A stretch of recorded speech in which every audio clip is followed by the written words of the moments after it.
Hello guys! Welcome back sa ating channel. For today's video po ay gagawa tayo ng mango sticky rice sa bilao. Ngayon po ay Teacher's Day kaya naisip kong itong ireregalo ko sa mga teacher ng aking mga anak. Tara, umpisa na natin! Hindi na. Kunin mo na!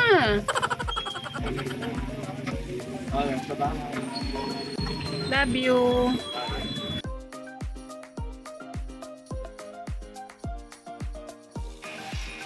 Ang gagamitin po natin nyog ay tatlong tag 20 pesos at pinapiga ko na po ito. Gagamit po tayo ng 1 kilo ng malagkit na bigas. Huhugasan natin ito ng 2 beses. Kung gusto nyo po ng ganitong mga video, please like and subscribe to our YouTube channel. Thank you and God bless! Ang pagsasayang ko po ng malagkit na bigas, kung gaano po kadami yung bigas natin, ganun din po kadami yung ating tubig. Katulad po nito, 1 kilo po, so 1 liter po na tubig yung nilalagay ko. Naglagay po tayo ng pandan, pandagdag aroma. Optional lang po naman ito. Isasalang natin ito sa medium heat. Gagawa naman po tayo ng ating sticky sauce. Sa ating pan, maglalagay tayo ng 1½ cup ng coconut cream. Maglalagay din tayo ng 195 grams ng condensed milk. 1/2 teaspoon ng rock salt, pang balance ng tamis.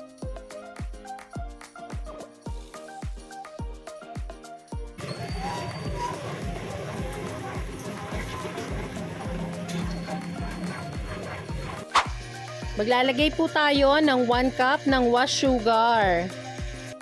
Hahaluin lang natin ito hanggang sa lumapot na ang ating sauce.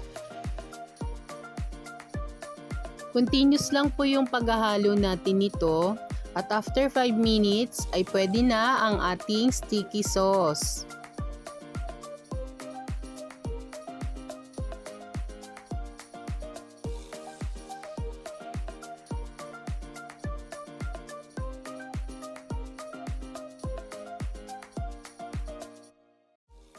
Maglalagay tayo ng sauce sa ating 2.5 cup. 2 po yung lalagyan natin. Ito po yung natira natin na sauce. Sa sinaing nating malagkit, hahatiin natin ito sa 2.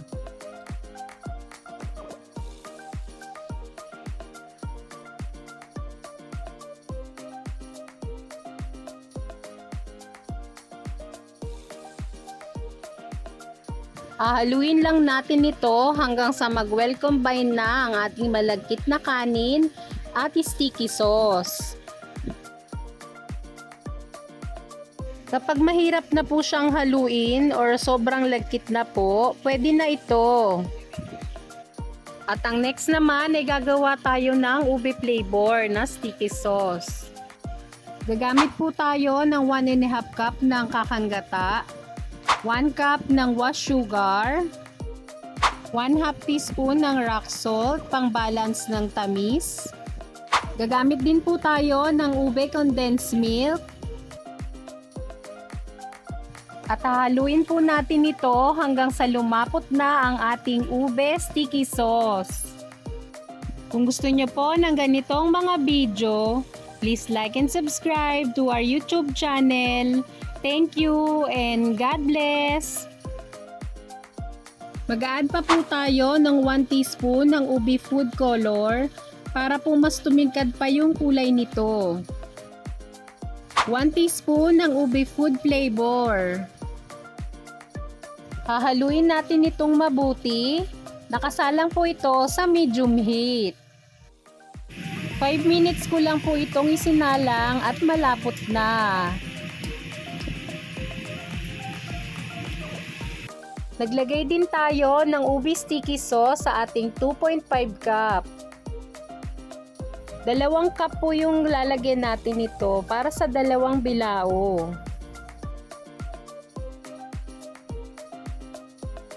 Ito na po yung ating malagkit na kanin, yung kalahati kanina. So ilalagay na natin ito sa sticky sauce na ube. Hahaluin lang natin ito hanggang sa mag-well combine na ang ating malagkit na kanin at ube sticky sauce. At kapag wala na pong puti-puti, pwede na ito.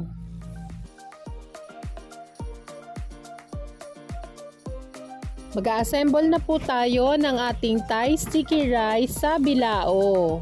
Gagamit po tayo ng 14 inches na bilao at malinis na dahon ng saging. Nilagyan ko na rin ito ng coconut oil. Large na po itong molder ang gamit ko.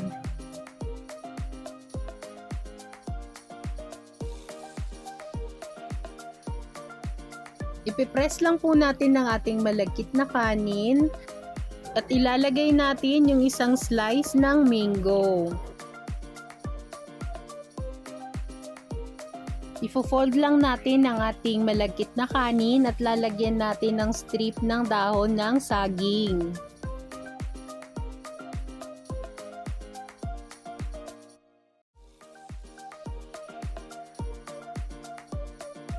At ang next naman ay ang ating ube sticky rice. Imo-mold lang natin ito sa ating large na puto molder. Ipipress lang natin ito para hindi po magkaroon ng space at ma-mold ng maayos ang ating ube sticky rice. Gagawin lang natin ito hanggang sa mapuno na natin ang ating bilao. Sa 1 kilong malagkit na kanin, makakagawa po tayo ng 3 12 inches na bilao. At habang nagpupuno po tayo ng ating bilao, ito po yung ating ingredients.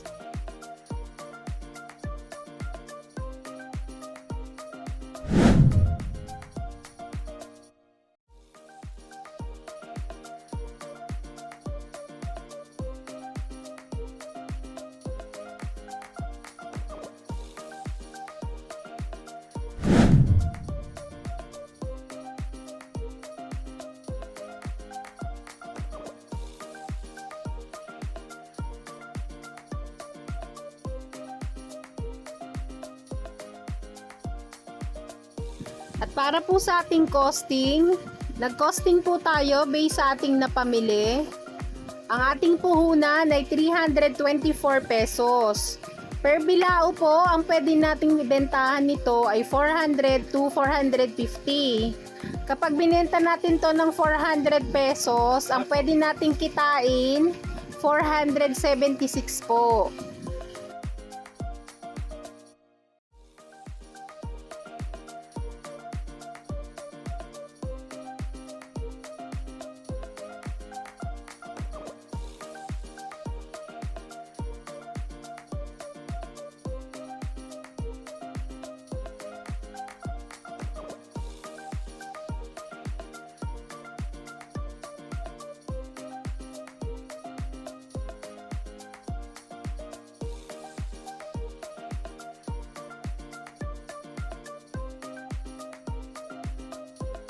Kada isang bilao po, isang malaking mangga ang nagamit ko dito. Shoutout po sa lahat ng teacher ng Marigondon Elementary School, Kalayaan Elementary School, Manuel L. Quezon Elementary School, at Commonwealth High School. At ang last, maglalagay po tayo ng toppings na fried sesame seed.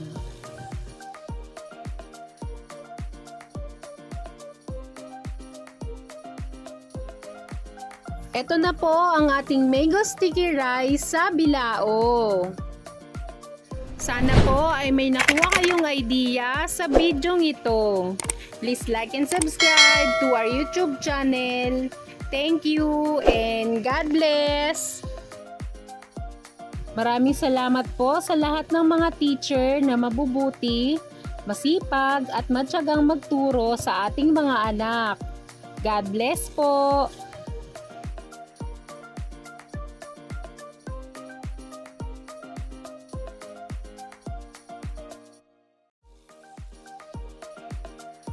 Thank you for watching!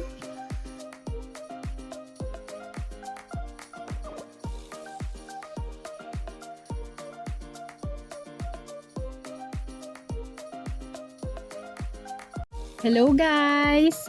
Welcome back sa ating channel. For today's video po, may order tayong kakanin. Ibabahagi ko sa inyo kung magkano ang bentahan nito at kumpletong sangkap. Tara, umpisa na natin! Gagamit po tayo ng malagkit na bigas.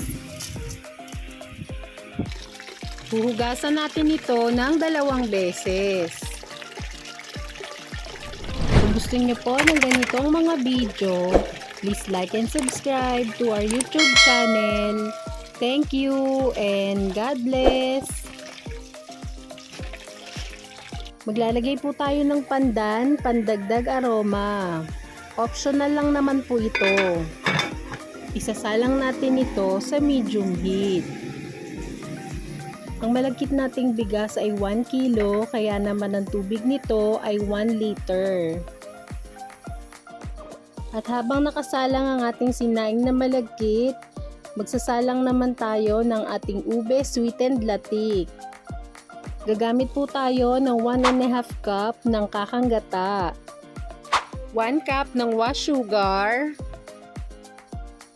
1/2 tablespoon ng rock salt pang balance ng tamis, 195 grams ng condensed milk, ube flavor, at hahaluin natin. Nakasalang po ito sa medium heat.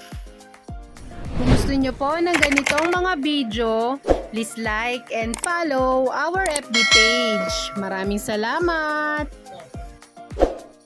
Mag-a-add po tayo ng 1/2 tablespoon ng violet food color at ng 1/2 tablespoon ng ube food flavor. At hahaluin lang natin ito hanggang sa lumapot. 5 minutes ko lang po itong sinalang sa medium heat at malapot na.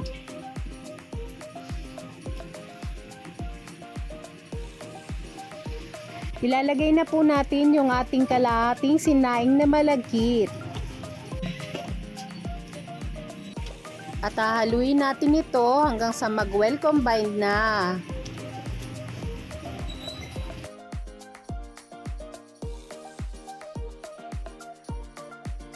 Kapag wala na pong puti-puti, pwede na po ito. Gumamit po tayo ng large na bilao at naglagay po tayo ng malinis na dahon ng saging at nilagyan natin ito ng coconut oil. Ayan, tinatransfer na po natin ang ating ube biko.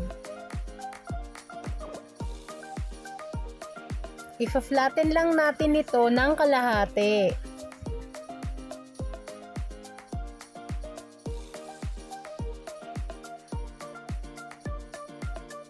At ang next naman ay ang ating Biko Classic.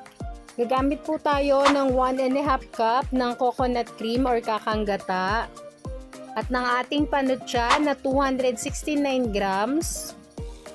At kung napapansin nyo po na matigas pa yung ating kakang gata, nilagay ko muna ito sa freezer para hindi po mapanis. Since gabi ko na po ito niluto. Maglalagay din tayo ng 1/2 tablespoon ng rock salt pang balance ng tamis. Ayan po, tutunawin lang natin yung ating panutsa. Sinalang ko po ito sa mahinang apoy.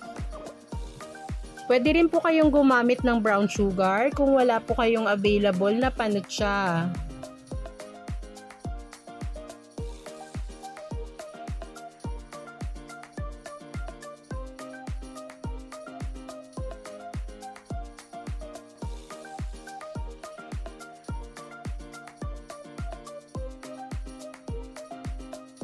Kapag natunaw na po ang ating panutsa at lumapot na ang ating latik, maaari na natin ilagay ang ating sinaing na malagkit. Paki-like and subscribe naman po kung nagustuhan nyo ang ating video para po makatulong sa analytics ng aking YouTube channel. Maraming salamat! Hahaluin natin ito hanggang sa mag-well combine na.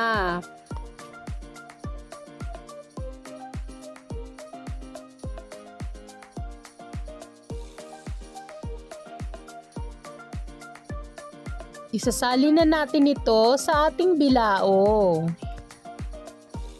At ifa-flat po natin ito.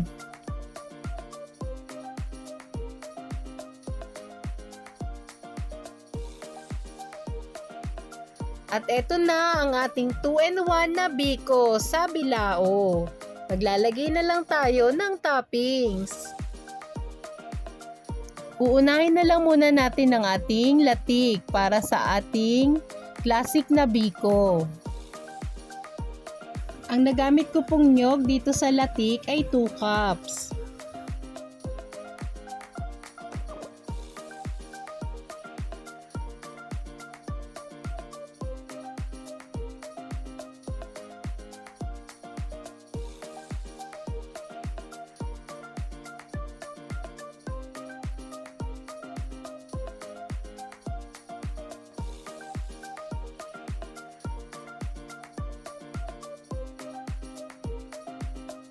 At ang next naman ay gagamit po tayo ng slice na mangga.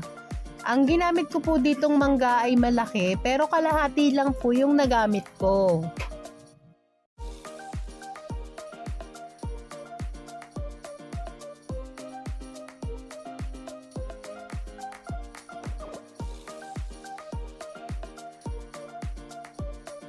At ang next naman ay mag-grate tayo ng cheese.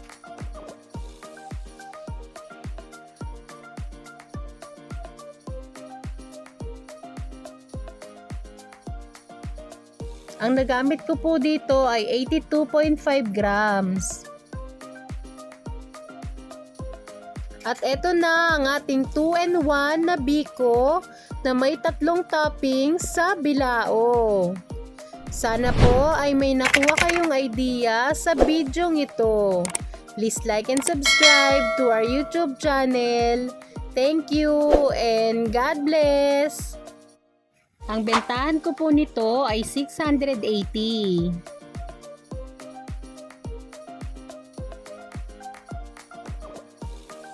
Ito na po ang ating complete recipe para sa ube biko.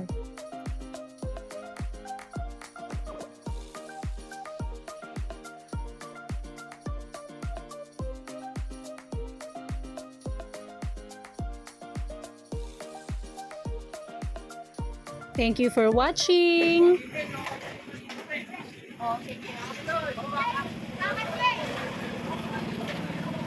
Pagka nandun ka naman lang sa location, itawagan ko na lang. Thank you! Sa kanya yung Thank you.